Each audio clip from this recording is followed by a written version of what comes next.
तीन बातें। कितनी बातें? तीन बातें हम लोगों ने देखी थी। कौन कौन सी तीन बातें देखी थी बताओ ना। तीन बातें हम लोगों ने जो डिस्कस किया था कंट्रोलिंग मॉड्यूल में।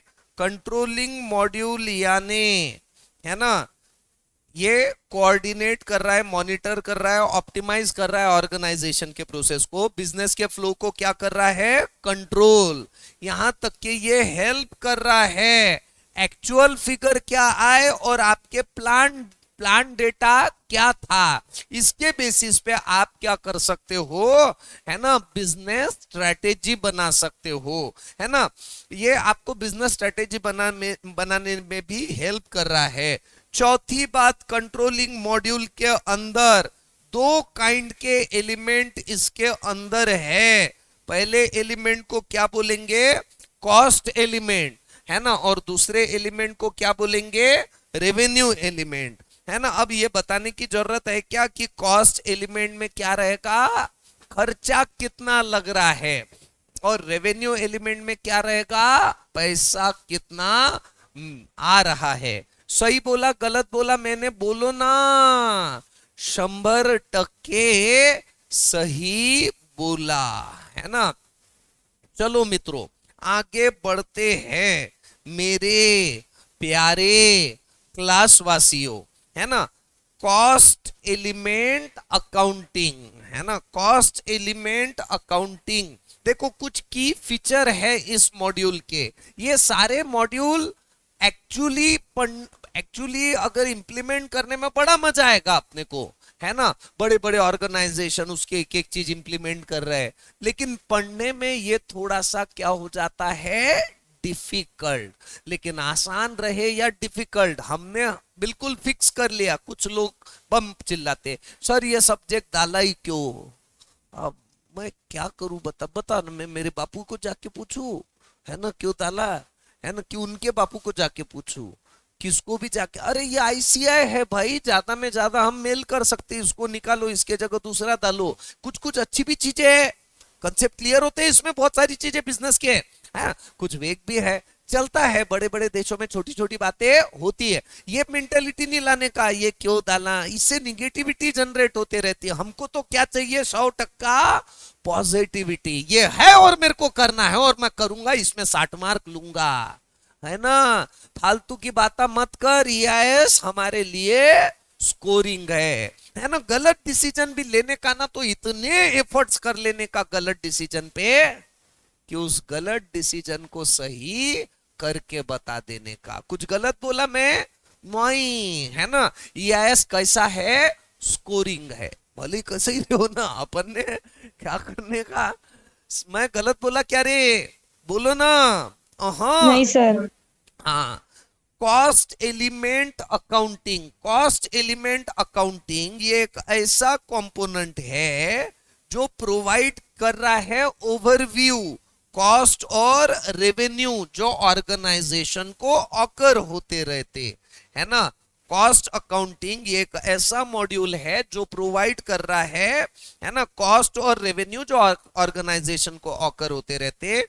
दूसरी बात, कॉस्ट एलिमेंट ये बेसिस है। काय के लिए बेसिस है, अरे तुम जो बड़बड़ करते रहते हो ना, कॉस्टिंग कॉस्टिंग कॉस्ट अकाउंटिंग, वो कॉस्ट अकाउंटिंग के लिए ये क्या करता है, बेस क्रिएट करता है ये फीचर, और डिस्प्ले करता है, इसकी एबिलिटी है डिस्प्ले करने की कॉस्ट, है ना। Each for each of the account, है ना, जो भी असाइन किया हुआ है कॉस्ट एलिमेंट को, कॉस्ट एलिमेंट को जो भी चीज अकाउंट किया अलाइन असाइन किया हुआ है, उसका वो क्या कर, कॉस्ट डिस्प्ले करने की क्या रखता है, ताकत। आपने भाई आरसीएफ की बहुत बड़ी कॉस्ट है, लेकिन आरसीएफ के कॉस्ट में इंटर में कितना खर्चा आ रहा है, तो ये मैंने क्या डाल दिया, कॉस्ट सेंटर असाइन कर दिया। अब इसमें इंटर में बहुत सारी चीजें हो रही है, ये लग रहा अला ना फला ना ढला ना कला ना, ये सब की कॉस्ट हम क्या कर सकते हैं, है ना, निकाल सकते हैं। कॉस्ट ऑफ ईच अकाउंट यानी इंटर के अकाउंट का सारा कॉस्टिंग निकाल सकता। मैं क्या बड़बड़ कर रहा, समझा कि नहीं समझा? अबे अबे बोलना बे, नहीं है ना? हाँ चलो। अरे तेरा नाम क्या है रे? आशीष? क्या है? आशीष बोलना। तुम्हारे क्लास में था ना एक, तुम्हारा सीनियर था, तुम्हारे क्लास में नहीं था, तुम्हारा सीनियर था। ये सारी बात हो गई, समझा कि नहीं समझा? बोलो ना, समझा। आगे बढ़ते हैं मित्रों, मेरे प्यारे क्लासवासियों, है ना? आप ही मुझे बताओ, कॉस्ट सेंटर अकाउंटिंग क्या कर रहा है? ये प्रोवाइड कर रहा है इंफॉर्मेशन, है ना? काय की इंफॉर्मेशन प्रोवाइड कर रहा है? अरे एक चीज मैं इसमें रह गया, ये तीसरा पॉइंट, ये हमारे काम का है तीसरा पॉइंट। आप दूसरा पॉइंट भूल जाओगे लेकिन तीसरा नहीं भूलोगे, पहला दूसरा भूल जाओगे, तीसरा नहीं भूलोगे। ये तीसरा पॉइंट में काम की बातें क्या बोली हुई है? कॉस्ट अकाउंट, एग्जाम्पल जो है कॉस्ट एलिमेंट अकाउंट के, है ना? कॉस्ट, तो ये क्या क्या है? कॉस्ट सेंटर, इंटरनल ऑर्डर, या तो ठीक है यार, चलो जान दो, इतना कोई खास काम का नहीं है, ठीक है, कोई बात नहीं, इतना कोई खास चीज नहीं है, ठीक है, ओके। अब आगे बढ़ते हैं मित्रों, कॉस्ट सेंटर अकाउंटिंग बोलो, है ना? कॉस्ट सेंटर अकाउंटिंग प्रोवाइड कर रहा है इंफॉर्मेशन। काय की इंफॉर्मेशन प्रोवाइड कर रहा है? जो कॉस्ट इनकर किया गया है आपने बिजनेस में, बिजनेस में जो आप कॉस्ट इनकर कर रहे हो उसका ये क्या बता रहा है? इंफॉर्मेशन बता रहा है। दूसरी बात, कॉस्ट सेंटर, है ना? कॉस्ट सेंटर क्रिएट जो हम लोग कर रहे हैं, काय के लिए कर रहे हैं? फंक्शनल एरिया के लिए। कॉस्ट सेंटर फंक्शनल एरिया के लिए, जैसे कि मार्केटिंग हो गया, परचेसिंग हो गया, एचआर, इंफॉर्मेशन सिस्टम, है ना, एक्सेट्रा। इवन क्वालिटी के लिए भी जो कॉस्ट है ना, कॉस्ट सेंटर जो क्रिएट कर रहे हैं क्वालिटी के लिए, ऐसे अलग अलग फंक्शनल एरिया के लिए हम क्रिएट करते हैं, है ना? आगे बढ़ते हैं, सम बेनिफिट ऐसे है इसके, कुछ क्या है इसके फायदे? कौन से फायदे हैं? फायदे ऐसे हैं, some benefit of cost centre accounting are, क्या है कॉस्ट सेंटर अकाउंटिंग के फायदे, है ना? Manager can set budget, cost centre target, planning, availability of cost allocation method, assessment and distribution of cost to other. यानी अल्टीमेटली देखा जाए तो सबसे ज्यादा काम का हमारे लिए कौन सा पॉइंट है? थर्ड। क्या बोला हुआ है थर्ड पॉइंट में? मेरे को समझाओ ना एक बार। थर्ड पॉइंट में बोला हुआ है ना, कि ये कुछ फायदे कॉस्ट सेंटर अकाउंटिंग के ऐसे है कि मैनेजर क्या कर सकता है? बजट सेट कर सकता है, कॉस्ट सेंटर का टारगेट सेट कर सकता है, कॉस्ट सेंटर के लिए प्लानिंग कर सकता है ना? Availability of cost allocation method, है ना? कॉस्ट अलोकेट करने के लिए अलग अलग मेथड इसके अंदर अवेलेबल है, जिससे आप बराबर अलग अलग लोगों में कॉस्ट का पैसा, यानी खर्चे के लिए पैसा बाइफरगेट कर सकते हो, अलोक, है ना? देन या खर्चा जो लग गया कोई चीज में, तो उसमें भाई मोबाइल में इतना, यानी आप देखो एक ही खर्चे में ढेप भी बना रहे हो, उसी खर्चे में तेल भी बना रहे हो, तेल बनती तो ढेप बनी जाती ना, तो ढेप भी मेन प्रोडक्ट है भाई, ढेप भी तो गैया खाती है ना, है ना? और तेल तो इंसान खाता है, तो भाई खर्चा जो लग रहा है वो बराबर क्या हो जाना चाहिए? दोनों में अलोकेट, बाइफरगेट। तो ये सब ईआरपी कर लेता है, और कौन सा मॉड्यूल? वो कॉस्ट सेंटर अकाउंटिंग के अंदर ये आ जाता है। अबे समझा कि नहीं समझा मैं क्या बड़बड़ कर रहा हूं? तीसरा पॉइंट को अंडर एस्टिमेट मत करना, है ना? है ना? असेसमेंट कर सकते हैं कॉस्ट का डिस्ट्रीब्यूशन कर सकते हैं, एक्सेट्रा। जरूरी नहीं है तीन तीन पॉइंट बोलने का आपको, आप एक एक दो दो काम का पॉइंट बोला तो भी चलेगा, है ना? एक्टिविटी बेस्ड कॉस्टिंग, कोणता कॉस्टिंग सांगा ना? Activity based costing. Activity based costing मध्ये काय आहे? ऍक्टिव्हिटी बेस्ड कॉस्टिंग मध्ये है ना, क्रॉस डिपार्टमेंटल बिजनेस प्रोसेस को एनालाइज कर रहा है। समझा क्या तुमको? नहीं समझा? एक डिपार्टमेंट में से दूसरे डिपार्टमेंट में जो प्रोसेस ट्रांसफर हो रही है उसको क्या कर रहा है? एनालाइज। सर अरे देखो रे, एक्टिविटी क्या चीज है मैं आपको बताता हूं।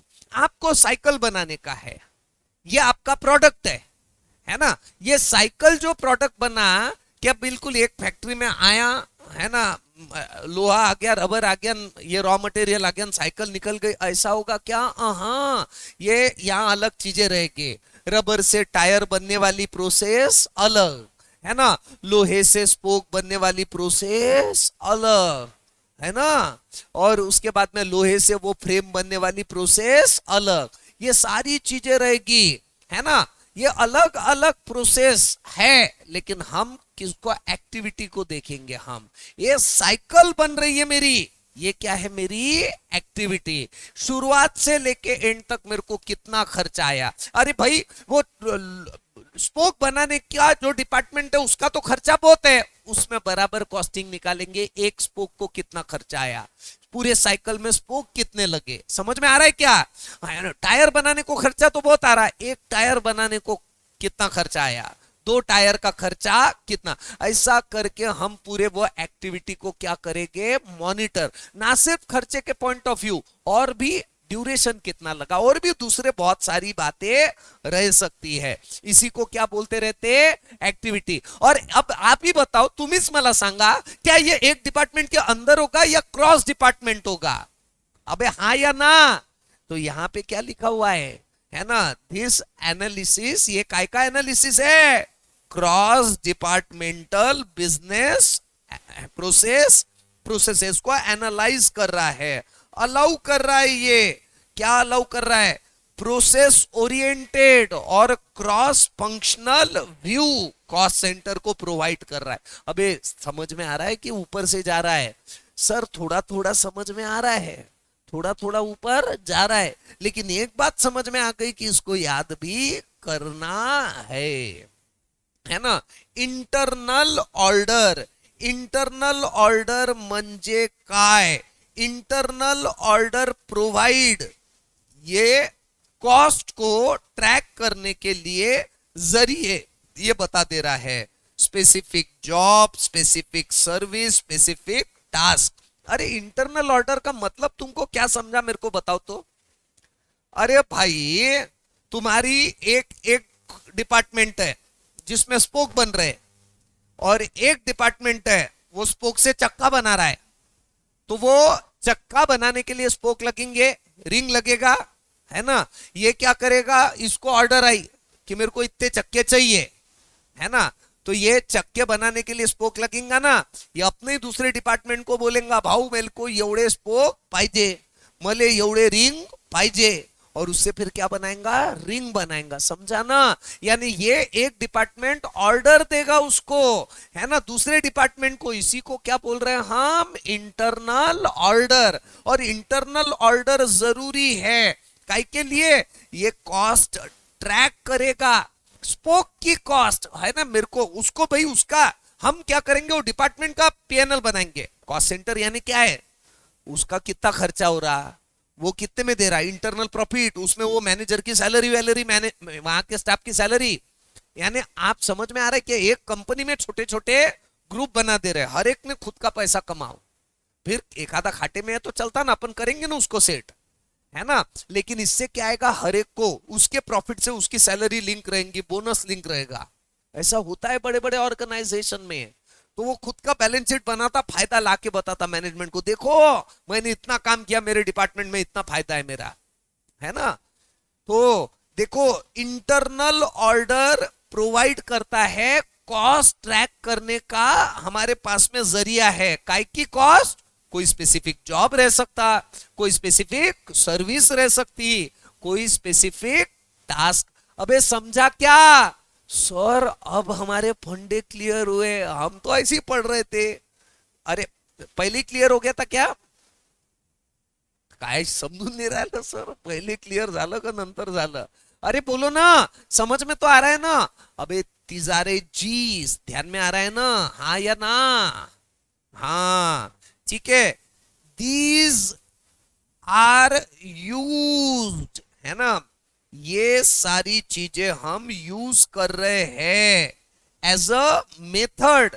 ये सारे, ये जो इंटरनल ऑर्डर ऑर्डर हम हमारे लिए कोई जरूरी नहीं है। मेरे को तो साइकिल बेचना है ना, स्पोक कितने का बन रहा मेरे को लेना देना नहीं है, लेकिन फिर भी ये जरूरी है। ये जरिए है, ये मेथड है जिससे आप क्या कर सके, है ना, कलेक्ट कर सके कॉस्ट, बिजनेस ट्रांजैक्शन के कॉस्ट, उसके रिलेटेड टास्क, ये सब क्या कर सके आप, कलेक्ट कर सके, है ना। दिस लेवल ऑफ मॉनिटरिंग, ऐसा जो मॉनिटरिंग रहता ना, ये बहुत ज्यादा डिटेल्ड रहता, है ना, और मैनेजमेंट को अलाउ करता है, एबिलिटी प्रोवाइड करता है इंटरनल एक्टिविटीज को, इंटरनल ऑर्डर को रिव्यू करने का, ताकि उनके डिसीजन कैसे हो जाए, अंगार हो जाए। ध्यान में आया क्या अब? अरे हाउ का now, how product cost controlling, कोणता कंट्रोलिंग, प्रोडक्ट कॉस्ट कंट्रोलिंग, है ना। ये कुछ नहीं, इसमें मेरा काम कम आपका काम ज्यादा है। ये कॉस्ट कैलकुलेट कर रहा है ना, during manufacturing of product, product को मैन्युफैक्चर करते वक्त, सर्विस प्रोवाइड करते वक्त, ये क्या कर रहा है, कॉस्ट को कैलकुलेट कर रहा है। सही है गलत है बोलो, है ना, सही है। ये एबिलिटी प्रोवाइड कर रहा है एनालाइज करने की, किसकी, प्रोडक्ट को एनालाइज करने की और डिसीजन लेने की, काय पे, ऑप्टिमल प्राइस पे। अरे सही बोल रहा हूं गलत बोल रहा हूं मैं? 100% सही। अबे हाँ या ना? हाँ, है ना। प्रॉफिटेबिलिटी एनालिसिस, कोणता lysis, profitability analysis. Profitability analysis क्या चीज है, अलाउ कर रहा है मैनेजमेंट को इंफॉर्मेशन को रिव्यू करने के लिए, है ना। ये इंफॉर्मेशन को रिव्यू करने के लिए, कौन सी इंफॉर्मेशन रे, प्रॉफिट कितना है, मार्जिन को, ओवरऑल कंपनी की मार्जिन रहती है ना, म्हणजेच प्रॉफिट, प्रोडक्ट को बेच रहे हैं, वो मार्जिन को आप कितना कंट्रीब्यूट कर रहे हैं, है ना। तो ये जो एनालिसिस है, इसी को क्या बोलते हैं, प्रॉफिटेबिलिटी एनालिसिस, है ना। प्रॉफिट सेंटर अकाउंटिंग म्हणजे काय, इवैल्यूएट कर रहा है प्रॉफिट और लॉस, काय का, इंडिविजुअल इंडिपेंडेंट एरियाज, है ना, विद इन ऑर्गेनाइजेशन, ऑर्गेनाइजेशन के अंदर के इंडिपेंडेंट और इंडिविजुअल एरिया का एनालिसिस। अरे सही बोल रहा हूं गलत बोल रहा हूं बोलो? 100% सही है। थोड़ा सा भारी है, इसमें कोई दो मत नहीं है, लेकिन हमको जरूरी नहीं है इतना भारी देखने का है। हम दो दो पॉइंट भी लिखे तो चलता, बट एक बार पूरा देख लिया, अच्छे से फंडे देख लिए, है ना, तो इसके लिए मैंने पूरा बताया आपको। ठीक है, हम लोग डिस्कशन काय का कर रहे थे बताओ? आई एम विसरलो हम लोग। अरे आवाज आ रही है ना मेरी? सारे लोग बोलो ना, वसुधा ताई, ध्रुव गुप्ता, सर। आवाज आ रही है ना? हाँ सर। यस, हाँ। चलो मेरी बात सुनो, मेरी आवाज सुनो। मैं जो डिस्कशन कर रहा था वो कर रहा था ईआरपी के मॉड्यूल। ईआरपी के मॉड्यूल में सबसे पहला मॉड्यूल कौन सा देखा था? Financial accounting. फाइनेंशियल अकाउंटिंग में हम लोग क्या कर रहे थे? ट्रैक कर रहे थे अकाउंट की process, financial data across organisation को, जो कि आपको स्ट्रेटेजिक डिसीजन मेकिंग में काम में आ रहा था, है ना। ऑर्गेनाइजेशन का स्ट्रक्चर क्रिएट कर रहे थे, फाइनेंशियल अकाउंटिंग के लिए ग्लोबल सेटिंग कर रहे थे, जनरल लेजर का accounting, tax configuration, account payable receivable etcetera, asset management. अबे हाँ या ना बोलो ना। हाँ, ये कौन सा मॉड्यूल देखा था हमने? Financial accounting module. सही है गलत है बोलो ना। सही है। दूसरी बात कौन सी देखी बोलो ना। दूसरी बात हम लोगों ने देखी कंट्रोलिंग मॉड्यूल। कंट्रोलिंग मॉड्यूल में हम लोगों ने ओवरऑल तो समझ लिया था। ओवरऑल क्या समझा था बताओ ना मुझे।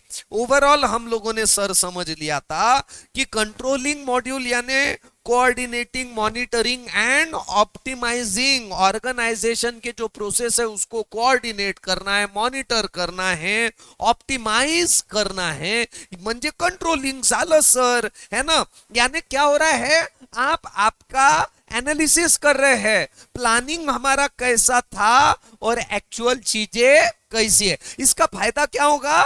बिजनेस के स्ट्रेटेजी बनाने में इसका क्या होने वाला है? फायदा। सही बोला गलत बोला? मैं 100% सही बोला सर। इतना ही नहीं है ना, ये जो है ना, ये मॉड्यूल, दो मॉड्यूल है इसके अंदर, दो मॉड्यूल, इसमें कॉस्ट एलिमेंट भी है और रेवेन्यू, है ना। कॉस्ट एलिमेंट भी है और रेवेन्यू एलिमेंट भी है। अरे बोलो ना, सही बोला गलत बोला? मैं 100% सही बोला। अरे आवाज आ रही है ना मेरी? सारे लोग बोलो ना, वसुधा ताई, भाविका ताई। हाँ सर। हाँ हाँ सर। हाँ, मेरी बात सुनो, मेरी आवाज सुनो, ठीक है। कुछ फीचर देखे हमने इस मॉड्यूल के। यहां तक तो गदगद था सर, यहां तक तो सब समझ में आ रहा था। अब ये फीचर साले एक नंबर के लुच्चे और लफंगे है। क्या क्या देखा था फीचर में? वो फीचर में आ गया था कॉस्ट एलिमेंट अकाउंटिंग, है ना। कॉस्ट एलिमेंट अकाउंटिंग में हम कॉस्ट और रेवेन्यू निकाल रहे थे ऑर्गेनाइजेशन में, है ना। ये बेसिस दे रहा था, कॉस्ट एलिमेंट अकाउंटिंग सिर्फ आपको जरिया दे रहा था कि अकाउंटिंग कैसा करना चाहिए। ये आपको ताकत दे रहा था कि आप डिस्प्ले कर सके कि किसी चीज का कितना खर्चा है, आप बता सके। ये आपको कॉस्ट एलिमेंट अकाउंटिंग बता रहा था। कॉस्ट एलिमेंट अकाउंटिंग में कुछ भी आ सकता, मैंने मोबाइल लिया, कितना है, कितने का है, वो अकाउंट, ये एक एक चीज की बात है। लेकिन कॉस्ट सेंटर थोड़ा एडवांस है सर, ये ऊपर की बात कर रहा है। कॉस्ट एलिमेंट और कॉस्ट सेंटर, एक सेंटर में एक से ज्यादा एलिमेंट रह सकते, है ना। इंटर के लिए मैंने किताब खरीदा, ये किताब खरीदना, ये क्या हो गया? Cost element. लेकिन सीए इंटर, ये क्या हो गया? Cost centre. इंटर की बुक खरीदा, ऐसे 1760 चीजें इंटर के लिए खरीदा, तो वो काय में आ जाएगा? इंटर के कॉस्ट सेंटर। समझा क्या कॉस्ट एलिमेंट और कॉस्ट सेंटर का फर्क क्या है? बोलो ना। अबे हाँ या ना बोलो। हाँ, तो ये है cost centre. Cost centre accounting आपको क्या प्रोवाइड कर रहा है? बोलो। कॉस्ट सेंटर अकाउंटिंग आपको प्रोवाइड कर रहा है, अबे सांगा ना बे। कॉस्ट सेंटर अकाउंटिंग आपको प्रोवाइड कर रहा है financial area, marketing, purchasing, human resource, है ना। ये सारे चीजों की कॉस्ट कितनी लग रही है, इसके कॉस्ट सेंटर कौन कौन से ये फैसिलिटेट कर रहा है। इवन क्वालिटी वाला डिपार्टमेंट जिसका काम क्या है? ऑर्गेनाइजेशन की क्वालिटी, हर चीज की, प्रोडक्ट की क्वालिटी, प्रोसेस की क्वालिटी एक्सेट्रा, है ना। सम बेनिफिट क्या है? कुछ फायदे हैं ना इसके कॉस्ट सेंटर के, है ना। बजट बना सकते, टारगेट बना सकते, प्लान कर सकते, कॉस्ट अलोकेशन मेथड मिल जाती इससे हमको। अरे हाँ या ना बोलो ना। हाँ सर, आपने पहले बताया था उसके कंपेयर में अभी सारी चीजें ज्यादा समझ में, ऐसा होता ही है। पहले बार में टेढ़ी चिलकते रहती है, फिर धीरे धीरे क्या हो जाती? आदत। बेटा मोहित मुस्कुरा मत तू, ए मोहित, साले मुस्कुरा रहा क्या तू? मैं नहीं है क्या ये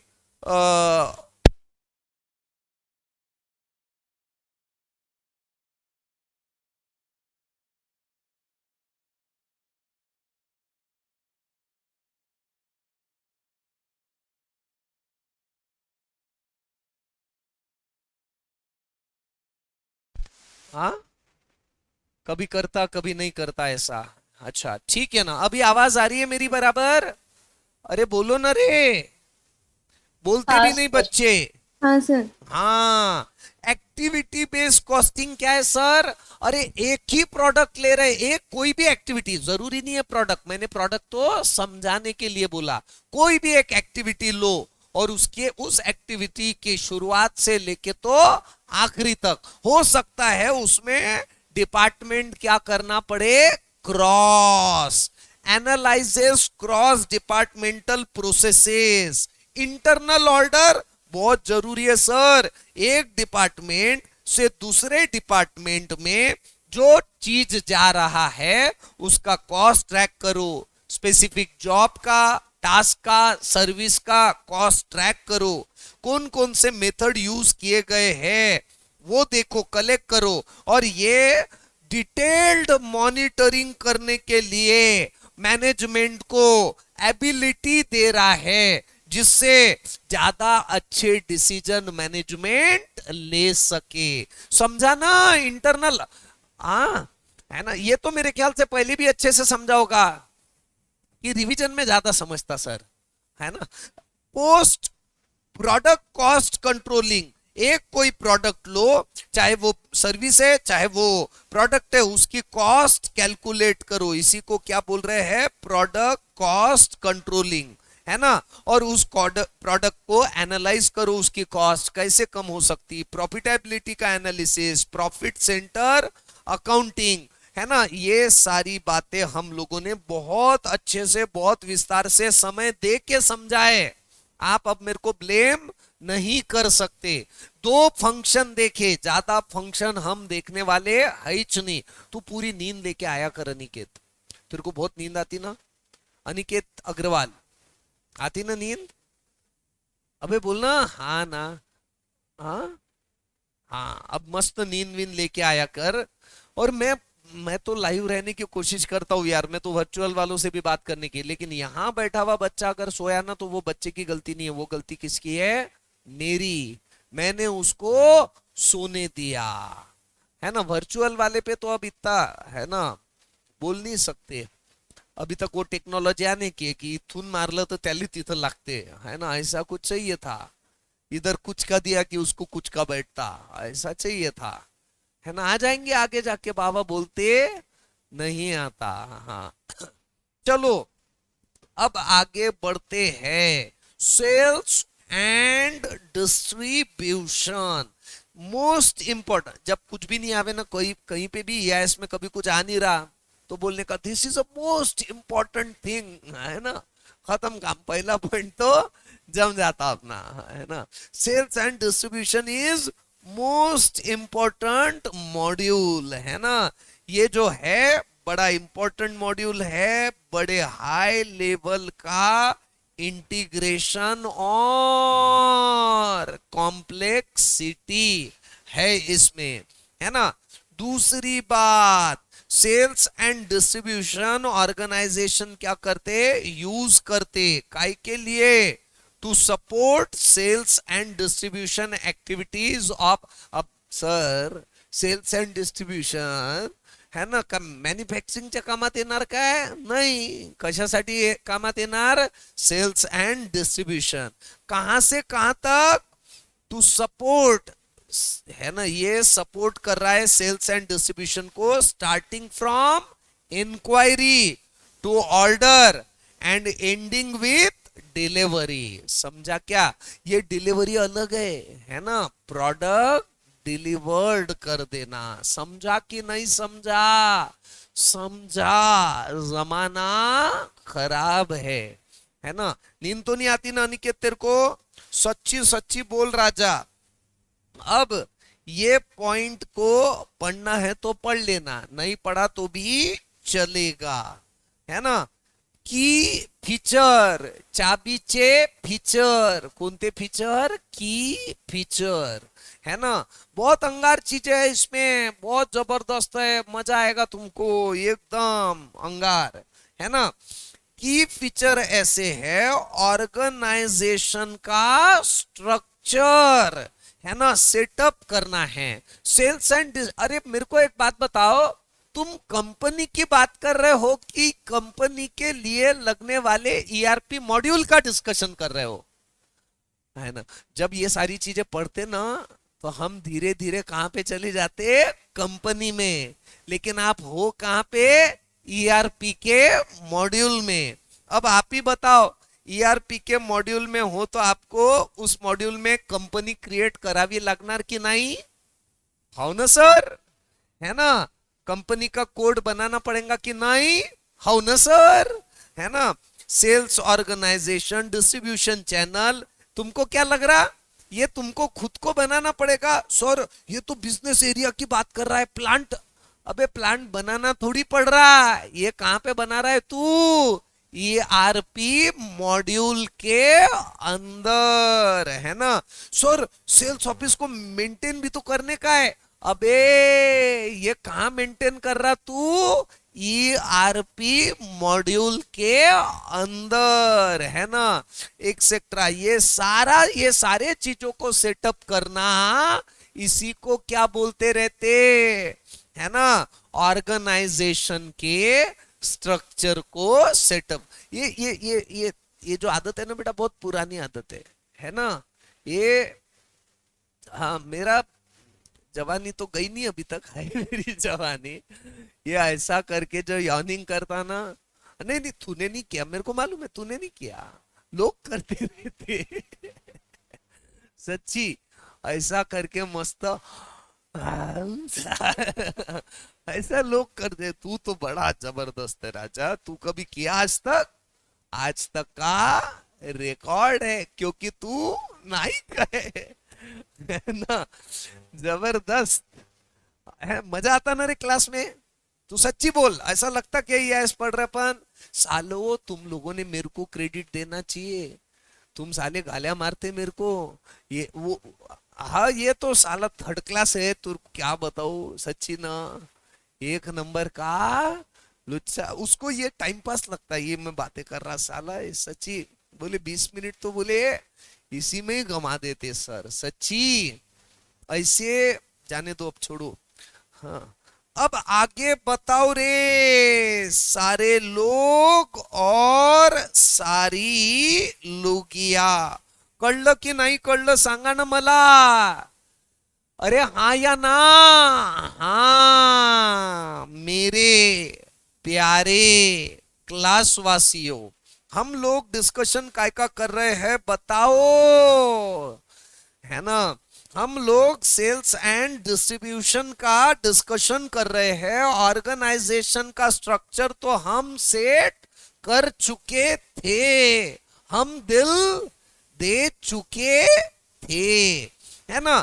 अब असाइन करेंगे ऑर्गेनाइजेशन को उसके यूनिट। अभी तक तो सिर्फ सेटिंग किया रे, किया ना सेटिंग। अरे सेटिंग करके खत्म थोड़ी हुआ, आगे बात बढ़ानी पड़ेंगी ना। हाँ, मोहित गांधी मन मोहित गांधी इतना खुश हो रहा, साला मैं तो इसको बहुत सीधा समझता था, ये गोटी है ये पूरा, है ना। साले तू अब रोज नहीं आया तो बहुत मार खाएगा, सच्ची। ऑफिस कहाँ है तेरा? फर्स्ट फ्लोर पे, कहाँ पे? Shop number 18। पापा का नाम क्या रे? अच्छा, अब मैं जाऊंगा। है ना, तूने मेरे को शॉप नंबर भी बता दिया, अब क्या है, अब तेरी हालत खराब है। हाँ जय, पहले आवाज नहीं दे रहा था, जैसी बोला मैं जा रहा करके फटाक से, तू आया नहीं तो मैं नीचे चले गया, और तेरे ऑफिस में ही क्लास लेता मैं, सब बच्चों को ले लेता वहीं पे। क्या बोल रहा मैं? हाँ चलो, अब हम क्या करेंगे, ऑर्गेनाइजेशन के यूनिट क्या करेंगे, असाइन, है ना। इंडिविजुअल कंपोनेंट, कोणते कंपोनेंट, इंडिविजुअल कंपोनेंट, है ना, असाइन करना पड़ेगा, जो आपने क्रिएट किए हुए थे, है ना, जो आपने क्रिएट किए हुए थे विथ ईच, देखो, created in above activities with each other as per design। अरे देखो, बात ऐसी है, आपने जब ऑर्गेनाइजेशन का सेटअप किया था तब आपने बहुत सारी चीजें वहां बनाई थी, सेट किया था। जैसे सेल्स ऑफिस कॉन्फ़िगर किया था, डिस्ट्रीब्यूशन चैनल कॉन्फ़िगर किया था, है ना, अलग अलग कोड दिए थे उसको आपको। भाई डिस्ट्रीब्यूशन चैनल, मेरे को एक बात बताओ, आपका डिस्ट्रीब्यूशन चैनल बना हुआ है, आपके डिस्ट्रीब्यूशन चैनल में आप आपका शोरूम है, आपके शोरूम में आप ह्युंडई की भी गाड़ी बेच रहे हो और दूसरी भी गाड़ी, आपका कोई ये है, मॉल है, मॉल की चेन है आपकी, डीमार्ट, डीमार्ट में, है ना, आप कोई XYZ कंपनी का भी माल बेच रहे हो और दूसरे कंपनी का भी माल बेच रहे हो। यानी आपको क्या करना पड़ेगा, इंडिविजुअल कंपोनेंट को असाइन करना पड़ेगा रिस्पेक्टिव कंपनी कोड के साथ में। ये कंपनी कोड का ये माल है, इसकी ये प्राइस है ना। नहीं तो क्या होगा, लेगा लेगा प्रोडक्ट एक और कॉस्ट लगेगी भलते, प्राइस लगेंगी भलते ही प्रोडक्ट की। समझ में आ रहा है ना। तो ये क्या, अरे अब 12वीं में पढ़ा हुआ है ना अपन ने, असाइनमेंट याद है ना, एक चीज को दूसरी चीज असाइन करना। अबे हाँ या ना, हाँ, है ना। ऐसी सारी चीजें, डिस्ट्रीब्यूशन चैनल भी सेट करना पड़ेगा उसका अलग से, है ना, उसका असाइन करना पड़ेगा। ठीक है, ऐसी सारी चीजें क्या करना है आपको, असाइन। प्राइसिंग कंपोनेंट डिसाइड करने का है, उसके कंडीशन, उसके सीक्वेंस, उसके टाइप्स, उसके, है ना, टेबल्स, है ना। कंडीशन टेबल क्या रहते, 10 चीजें, एक चीज ली तो 1000 रुपए की, है ना, 10 चीजें लिए तो 900 कच मिलेगा, 50 चीजें लेंगे तो तुमको 850 में मिलेगा। समझ में आ रहा है क्या। ये कंडीशनल टेबल वगैरह सब प्राइसिंग के बनाने पड़ेंगे, सेटअप करना पड़ेगा। Billing type, tax related component, है ना, कस्टमर का मास्टर डेटा, ये सब आयता मिलेगा या सेट करना पड़ेगा, सेट करना। हम बात कंपनी की कर रहे थे या ईआरपी मॉड्यूल की कर रहे थे, ईआरपी मॉड्यूल। कळलं की नहीं कळलं सांगा, है ना। हाँ, अब मैं थोड़ा फास्ट ट्रैक में लूंगा। प्री सेल्स एक्टिविटीज रहती जिसमें आप डिस्कशन करेंगे, कोटेशन बनाएंगे, अपॉइंटमेंट फिक्स करेंगे, है ना, प्रोस्पेक्टिव कस्टमर को गैदर करेंगे, है ना। समझा कि नहीं समझा। प्रोस्पेक्टिव कस्टमर को गैदर करने के लिए अपॉइंटमेंट फिक्स करेंगे, डेमो देंगे, डिस्कशन करेंगे, कोटेशन देंगे, है ना। ये सब आप एक्चुअल में दे रहे हो या ईआरपी मॉड्यूल के अंदर दे रहे हो, ये, है ना, याद दिलाना जरूर। मैंने आपको बोला था ना, आप धीरे धीरे कहां पे चले जाओगे, कंपनी। ऐसा होता है ना, पढ़ते पढ़ते अपन कहां पे चले जाते, कंपनी, फिर याद दिलाना पड़ता। हम क्या डिस्कस कर रहे थे, ERP. Sales order, sales order आपको कंफर्म करना पड़ेगा, सेल्स ऑर्डर, ठीक है, कस्टमर से, ठीक है। और सेल्स ऑर्डर में quantity, rate, due date of delivery, ऐसी बहुत सारी बातें रहेगी। इन्वेंट्री के अरेंजमेंट्स करना पड़ेगा, है ना। It include delivery of goods, whether goods readily available है नहीं अवेलेबल है, ये भी चेक करना पड़ेगा। बताओ, ये कंपनी की बात कर रहा है कि ईआरपी मॉड्यूल की, है ना। ईआरपी मॉड्यूल में सोच रहा है कि कस्टमर आया तो हमको चेक करना पड़ेगा स्टॉक है क्या, तो ही हम ऑर्डर एक्सेप्ट करेंगे। ये सब उसको ईआरपी मॉड्यूल ही ऐसा बनेगा हमारा, है ना। मटेरियल डिलीवरी, है ना, मटेरियल डिलीवरी में क्या देखेंगे, हम मटेरियल को लिंक कर देंगे सेल्स ऑर्डर के साथ में, है ना। जैसे ही आपने सेल्स ऑर्डर बुक कर दिया, भले ही हमारे गोडाउन में मटेरियल पड़ा है ना, इसने ऑर्डर दे दिया ना मेरे को, खत्म, वो मेरे पास में भी पड़ा हुआ स्टॉक है तो भी वो क्या हो गया, माइनस, अलग हो गया, वो रिजर्व स्टॉक। अब मेरे को कोई कितना भी रुपए देवे तो मैं वो स्टॉक नहीं बेच सकता हूं, क्योंकि मैंने वो ऑलरेडी बेच दिया। बिलिंग, बिलिंग, अब एक बार आपने स्टॉक को बेच दिया तो इनवॉइस रेज करना पड़ेगा। इनवॉइस को लिंक भी करना पड़ेगा मटेरियल डिलीवरी के साथ में। एक्चुअल मटेरियल डिलीवर हुआ उसके बाद में इनवॉइस बनना चाहिए, है ना, एक्सेट्रा। पैसा मिल गया, वैसे ही अकाउंट के साथ में उसको लिंक करना पड़ेगा। समझ में आ रहा है? ये सारी बातें सेल्स एंड डिस्ट्रीब्यूशन प्रोसेस है। अरे समझा कि नहीं समझा? बोलो हाँ या ना।